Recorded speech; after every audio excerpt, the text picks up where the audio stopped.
Hello everyone, আসসালামু আলাইকুম। Diploma ক্লাসরুমে তোমাদের সবাইকে স্বাগত জানাচ্ছি। আজকের ভিডিওতে আমরা পলিটেকনিক চতুর্থ সেমিস্টারের অ্যাকাউন্টিং সাবজেক্টের প্রথম যে চ্যাপ্টারটা আছে এই চ্যাপ্টারটা নিয়ে আলোচনা করব। তো অ্যাকাউন্টিং বা হিসাব বিজ্ঞান এই সাবজেক্টটা কিন্তু চতুর্থ সেমিস্টারে প্রায় সকল টেকনোলজিরই কিন্তু আছে। তো এই অ্যাকাউন্টিং সাবজেক্টটা কিন্তু খুবই গুরুত্বপূর্ণ চতুর্থ সেমিস্টারের জন্য, কারণ এটাতে যদি সামান্য একটু কম বেশি হয় তাহলে কিন্তু দেখা যায় যে অনেকেরই কিন্তু এই সাবজেক্টের মধ্যে রেফার্ড আসতে পারে। কারণ এখানে এই সাবজেক্টের পরীক্ষা হবে 60 মার্ক, তার মধ্যে একটা রচনামূলক প্রশ্নের মধ্যেই কিন্তু 20 মার্ক থাকে। সো এখানে এই সাবজেক্টটা পাস করার জন্য কিন্তু অবশ্যই ভালোভাবে পড়তে হবে। তো আমরা অ্যাকাউন্টিং সাবজেক্টটা একদম শুরু থেকে শেষ পর্যন্ত তোমাদের করাবো। তো আজকের ভিডিওতে আমরা আলোচনা করব হচ্ছে প্রথম অধ্যায়টা নিয়ে। তো এই প্রথম অধ্যায় দেখো, প্রথম অধ্যায়টা হচ্ছে তোমাদের হিসাব বিজ্ঞানের ধারণা। তো এই হিসাব বিজ্ঞানের ধারণা বা প্রথম অধ্যায়ে যে টপিকগুলো আছে সেই টপিকগুলো আমি এখানে লিখে রেখেছি। প্রথম টপিক হচ্ছে হিসাব বিজ্ঞান সম্পর্কে ধারণা, তারপরটা হচ্ছে হিসাব বিজ্ঞানের উদ্দেশ্য, তারপরটা হচ্ছে হিসাব বিজ্ঞানের সুবিধা, তারপর হচ্ছে হিসাব বিজ্ঞানের প্রয়োজনীয়তা এবং সর্বশেষ হচ্ছে হিসাব বিজ্ঞানের আওতা বা পরিধি। তো এই টপিকগুলো সম্পর্কে আলোচনা করলেই কিন্তু আমাদের প্রথম অধ্যায় যেটা আছে এই প্রথম অধ্যায়টা কিন্তু হয়ে যাবে। তো প্রথমে আসি যে হিসাব বিজ্ঞান সম্পর্কে ধারণা।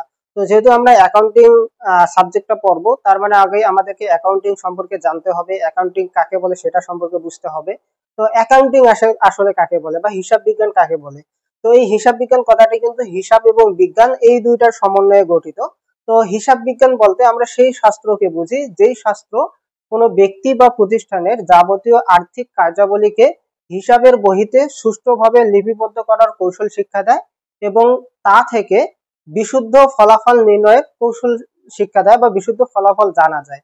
তারপরে আমরা বলতে পারি যে শাস্ত্র কোনো ব্যক্তি বা প্রতিষ্ঠানের যাবতীয় আর্থিক কার্যাবলী হিসাবের বহিতে সুষ্ঠুভাবে লিপিবদ্ধ করার কৌশল শিক্ষা দেয় এবং যা থেকে ওই লিপিবদ্ধ হিসাবের সুষ্ঠু ফলাফল নির্ণয় করা যায়, সেটাই হচ্ছে হিসাব বিজ্ঞান।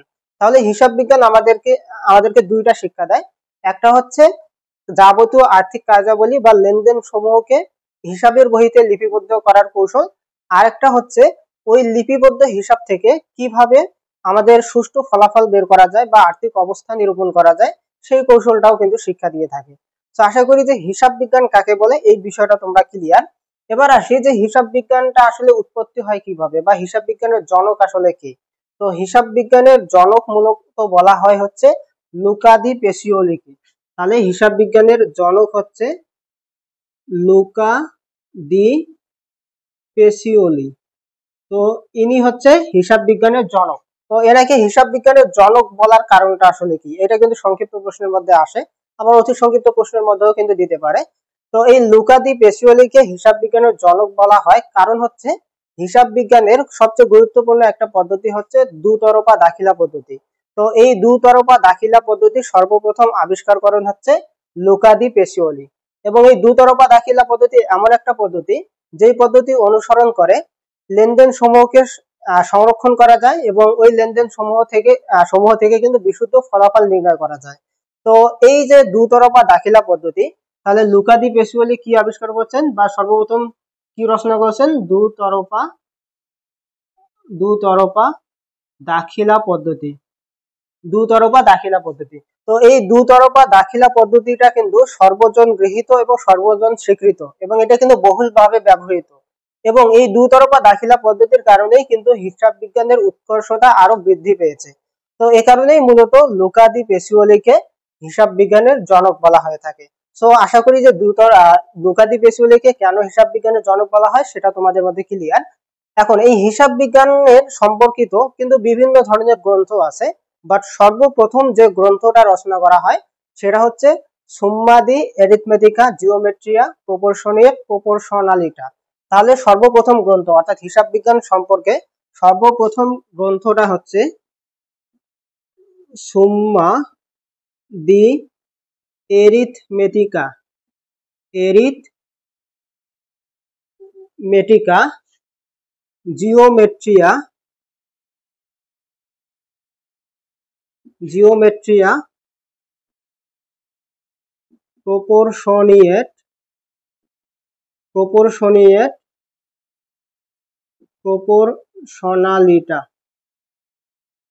প্রপোর্শনালিটা।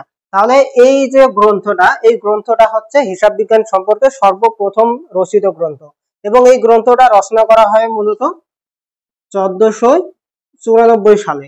তার মানে অনেক বছর আগে কিন্তু এই গ্রন্থটা রচনা করা হয়। তো এই হিসাব বিজ্ঞানের জন্য আমাদের একটা জিনিস মনে রাখা লাগবে, সেটা হচ্ছে ত্রিবল ই। এটা কিন্তু পরীক্ষার মধ্যে আসতে পারে। তো এই ত্রিবল এর পূর্ণরূপটা আসলে কি? এই ত্রিবল এর পূর্ণরূপটা হচ্ছে আমেরিকান আমেরিকান অ্যাকাউন্টিং অ্যাসোসিয়েশন। তাহলে এই ত্রিবল এর পূর্ণরূপ হচ্ছে আমেরিকান অ্যাকাউন্টিং অ্যাসোসিয়েশন। এই পূর্ণরূপটা কিন্তু আমাদের অতি সংক্ষিপ্তের জন্য গুরুত্বপূর্ণ, এটা আমাদেরকে মনে রাখতে হবে। তাহলে দেখো যে হিসাব বিজ্ঞানের সম্পর্কে ধারণার ক্ষেত্রে আমরা প্রথমত বুঝলাম যে হিসাব বিজ্ঞান কাকে বলে, তারপর জানলাম যে হিসাব বিজ্ঞানের জনককে। হিসাব বিজ্ঞানের জনক হচ্ছে লুকা দি পেসিওলি, এবং তাকে কেন হিসাব বিজ্ঞানের জনক বলা হয় সে সম্পর্কেও কিন্তু বলা হয়েছে, কারণ তিনি দুতরফা দাখিলা পদ্ধতি আবিষ্কার করেছেন। এরপরেরটা হচ্ছে হিসাব বিজ্ঞানের সর্বপ্রথম যে রচিত বই, সেই রচিত বইটা হচ্ছে সুম্মা দি অ্যারিথমেটিকা জিওমেট্রিয়া প্রপোর্শনালিটা, এবং এটা রচনা করা হয় মূলত হচ্ছে 1494 সালে। তাহলে এই হচ্ছে মূলত মোটামুটি হিসাব বিজ্ঞান সম্পর্কে ধারণা, যতটুকু তোমাদের দরকার আর কি।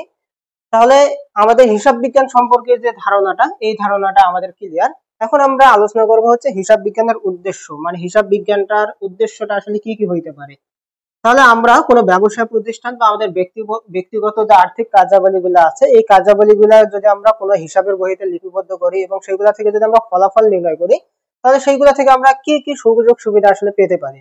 যেমন আমরা যদি হিসাব পদ্ধতি অনুসরণ করি, তাহলে আমরা আমাদের আর্থিক অবস্থা সম্পর্কে জানতে পারবো, আমাদের আয় অবস্থা কি রকম আছে সে সম্পর্কে জানতে পারবো, আমাদের কোনো ব্যবসা প্রতিষ্ঠানে লাভ হচ্ছে নাকি ক্ষতি হচ্ছে সেগুলো সম্পর্কে জানতে পারবো।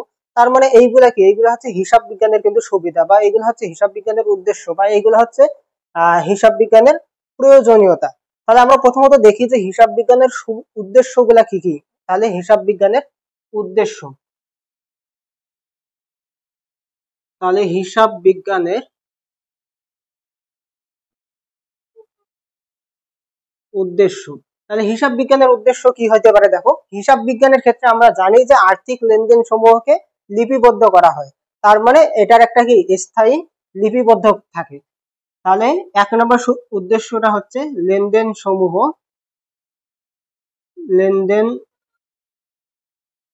সমূহের স্থায়ী লিপিবদ্ধকরণ, অর্থাৎ লেনদেন সমূহকে স্থায়ীভাবে লিপিবদ্ধ করা হয়। তারপর 2 নম্বর হচ্ছে আর্থিক ফলাফল নির্ণয়। 2 নম্বর হচ্ছে আর্থিক ফলাফল নির্ণয়, অর্থাৎ আমরা বুঝতে পারবো যে আমাদের ব্যবসায় প্রতিষ্ঠানে একটা নির্দিষ্ট বছর শেষে আর্থিক ফলাফলটা কি রকম, মানে আমাদের লাভ লোকসানটা কি রকম সেটা আমরা সম্পর্কে জানতে পারবো। তারপর 3 নম্বর হচ্ছে আর্থিক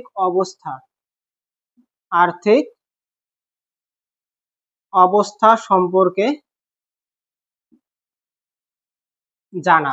তাহলে এই হিসাব বিজ্ঞানের কারণেই কিন্তু আমরা ব্যবসা প্রতিষ্ঠানের আর্থিক অবস্থা সম্পর্কে জানতে পারি, অর্থাৎ একটা নির্দিষ্ট বছর শেষে আমাদের যে ব্যবসা প্রতিষ্ঠানটা আছে, এই ব্যবসার প্রতিষ্ঠানটার আর্থিক অবস্থাটা কি রকম আছে সেই সম্পর্কে কিন্তু আমরা ধারণা পেতে পারি। তারপর 4 নম্বরে হচ্ছে কর নির্ধারণ। 4 নম্বর হচ্ছে কর নির্ধারণ, অর্থাৎ আমাদের ব্যবসায় প্রতিষ্ঠানে কি পরিমাণ অর্থ সংরক্ষিত আছে এবং সেখান থেকে কি পরিমাণ কর আসলে দেওয়া দরকার সেটা সম্পর্কে কিন্তু আমরা ধারণা পেতে পারি হচ্ছে হিসাব বিজ্ঞান থেকে। এরপর হচ্ছে ব্যয় নিয়ন্ত্রণ।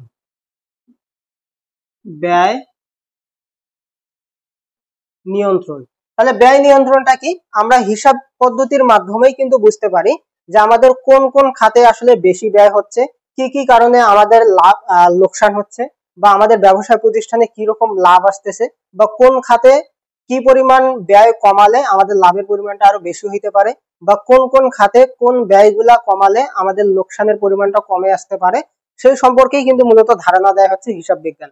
তার মানে হিসাব বিজ্ঞানের মাধ্যমে কিন্তু আমরা ব্যয়টা নিয়ন্ত্রণ করতে পারি, অর্থাৎ কোন খাতে কতটুকু ব্যয় করা দরকার সেই সম্পর্কে কিন্তু আমরা জানতে পারি। এরপর দেখো 6 নম্বর হচ্ছে পরিকল্পনা প্রণয়ন। তাহলে 6 নাম্বার হচ্ছে পরিকল্পনা প্রণয়ন। তাহলে এই হিসাব বিজ্ঞানের মাধ্যমেই কিন্তু আমরা ব্যবসা প্রতিষ্ঠানের যাবতীয় অবস্থা যেহেতু বুঝতে পারি, তারপর হচ্ছে কোন খাতে কি পরিমাণ ব্যয় হচ্ছে, কোন খাতে হচ্ছে তোমার কি পরিমাণ আয় হচ্ছে, বা কোন খাতে কি পরিমাণ আসলে ব্যয় করা উচিত ছিল, সবকিছু সম্পর্কে যেহেতু জানা যায়, তার মানে সবকিছু বিচার বিশ্লেষণ করে আমরা কিন্তু ব্যবসা প্রতিষ্ঠানের পরিকল্পনা প্রণয়ন করতে পারি, যে সামনের দিকে কিভাবে ব্যবসা প্রতিষ্ঠান চালালে আমাদের আর্থিক অবস্থা আরো লাভবান হবে, বা আমাদের ক্ষতি পরিমাণটা আরো কিভাবে কমানো যেতে পারে। তো এই সব সম্পর্কিত যে পরিকল্পনা প্রণয়ন, এই পরিকল্পনা প্রণয়নটাও কিন্তু গ্রহণ করা যায় হিসাব বিজ্ঞানের মাধ্যমে, ঠিক আছে।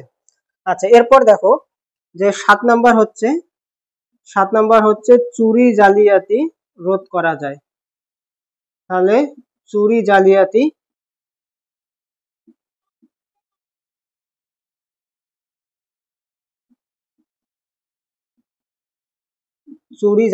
রোধ করা। তাহলে চুরি জালিয়াতি কিভাবে রোধ হয়? যেহেতু হিসাব বিজ্ঞানের ক্ষেত্রে সমস্ত লেনদেন সমূহকে লিপিবদ্ধ করা হয়, তার মানে সবকিছুরই কিন্তু একটা প্রমাণ থাকে। তাহলে ব্যবসা প্রতিষ্ঠানের ক্ষেত্রে প্রত্যেকটা লেনদেন যেহেতু হিসাবের বইতে লিপিবদ্ধ থাকে, তার মানে সবকিছুর অবশ্যই প্রমাণ থাকে।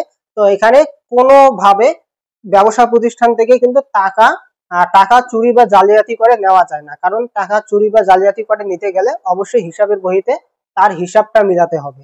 তো সবকিছুরই যেহেতু প্রমাণ থাকে, সে কারণে কিন্তু এখানে মূলত চুরি জালিয়াতিটা রোধ করা যায়। তাহলে এই হচ্ছে আমাদের হিসাব বিজ্ঞানের উদ্দেশ্য। বইয়ে তোমাদের আরো কয়েকটা উদ্দেশ্য দেওয়া আছে, সেইগুলো তোমরা পড়ে নিতে পারো।